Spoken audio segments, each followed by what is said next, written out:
บ่าวเพชรใส่บาตรอยู่นี่ก็บ่ได้ถึกจักโตเลยทุกคนนี่เนาะเดี๋ยวบ่าวเพชรก็สิไปใส่บาตรอยู่พุทธนี่เนาะนี่ทางก็ยากทุกคนบ่าวเพชรก็ยังมีหลายบาตรอยู่เด้ใส่มื้อนี้เนาะจังได๋ก็ต้องได้แหละบ่มีอาหารกินเบิ่งทุกคนโอ้ผักกะลักบ่นี่ลาวเอิ้นว่าเป็นตาแซ่บแท้กินกับลาบปลาลาบหยังเนาะนี่อันนี้ก็คือว่าธรรมศาสตร์นำซีบ้านข่อยเนาะศิลาน้องบ้านกรุงศรีเมืองนองเขตสวรรณเขตหากินตามธรรมศาสตร์เด้อมวลหลายเนาะตอนนี้ก็อยู่หินสูงๆทุกคนเบิ่งดีธรรมศาสตร์บ้านข่อยได้ใส่หม้องก็มวลหลายเนาะ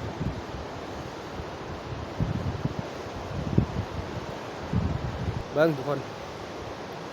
หินนี่ก็มวลหลายเบิ่งสิเป็นตะพังเลยเนาะ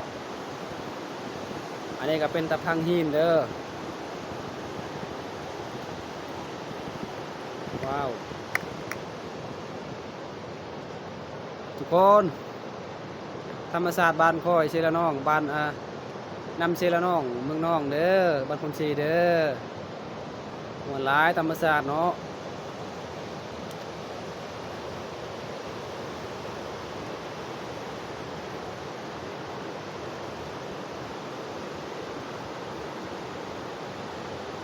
ว้าว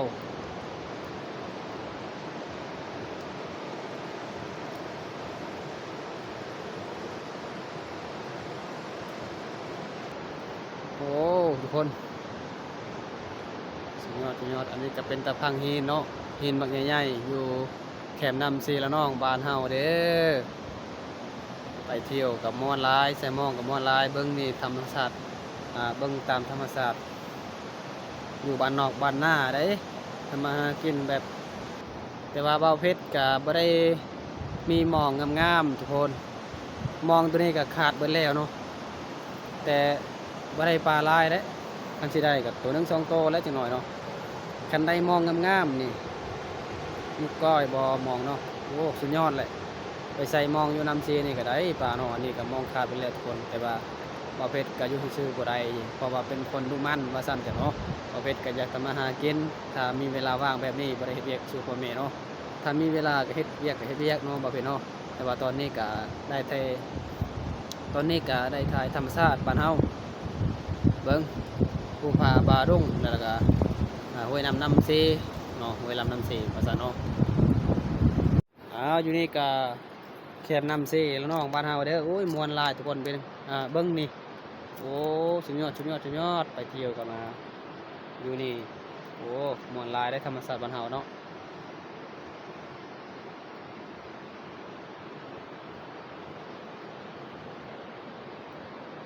มื้อนี้บ่าวเพชรไปใส่หมอง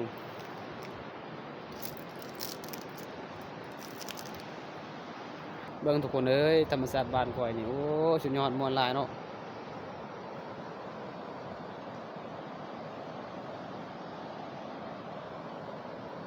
มื้อนี้บรรยากาศแดดแก่แห้งบรรยากาศก็ดีโอ้สุดยอดแล้วไปใส่หมองก็เสียดายเด้ถ้าอยากได้หมองแบบบักมันงามนี่หมองก็ซื้อใหม่แต่ตลาดว่าสิได้ปลาหลายแล้วแต่ว่าเดี๋ยวนี้หมองก็ขาดแล้วโอ้ทุกคนเอ้ยนี่สิได้มีโอกาสเวลามื้อนี้ไปใส่หมองแล้วก็มองบ่ได้งามปานใดมองก็ขาดไปแล้วเนาะมองเก่าเนาะถ้ามีหมองใหม่ๆนี่โอ้ยได้ปลาแล้วบ่เป็ดก็ได้แต่ว่าตอนนี้ก็ยังถ่ายคลิปอยู่เนาะจักหน่อยสิใส่หมองอยู่น้ำซีนี่แหละ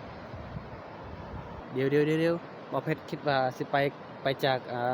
บาทอยู่นี่ทุกคนแต่ว่าบ่เพชรก็แนมเบิ่งปลาบักหลายๆหนึ่งปลาก็ประมาณนี้เนาะปลาประมาณสำปูมือนี่เนาะปลาน้อยๆนี่แหละแต่ว่ามองเห่าจักถึกจักบ่เบิ่งมองก็ขาดไปแล้วทุกคนโอ้ยเสียดายเด้ว่านี่บักหลายๆหนึ่งปลาก็เห็นเนาะแต่ว่าถ่ายคลิปก็บ่ได้เห็นเนาะเพราะว่ามันโทรศัพท์เราบ่ได้แจ้งเนาะเอาจังได๋บ่เพชรก็สิมาใส่เลยทุกคนบ่เพชรก็เกียมใส่เลยทุกคนเสียดายมองก็ขับมาแล้วเนาะมีมองงามๆนี่โอ้ถ้ามีมองงามนี่ได้ปลาเบิ่งมองก็ขาดมาแล้วนี่โอ้ทุกคน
อนนี้บ่าวเพชรก็เบิ่งมองแล้วทุกคน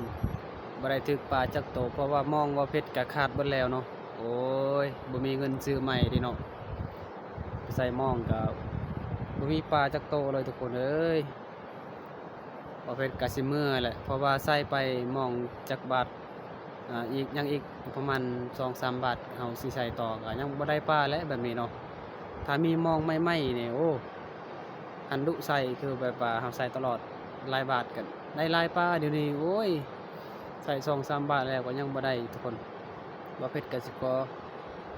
เมื่อแล้วเนาะเอาทุกคนตอนนี้บ่เพชรก็ขอบใจที่ FC ทุกคนเนาะอ้ายเอ่ยเนาะเป็นกำลังใจให้บ่เพชรเนาะตอนนี้บ่เพชรก็สิปิดคลิปก่อนทุกคนอย่าลืมเป็นกำลังใจให้เนาะ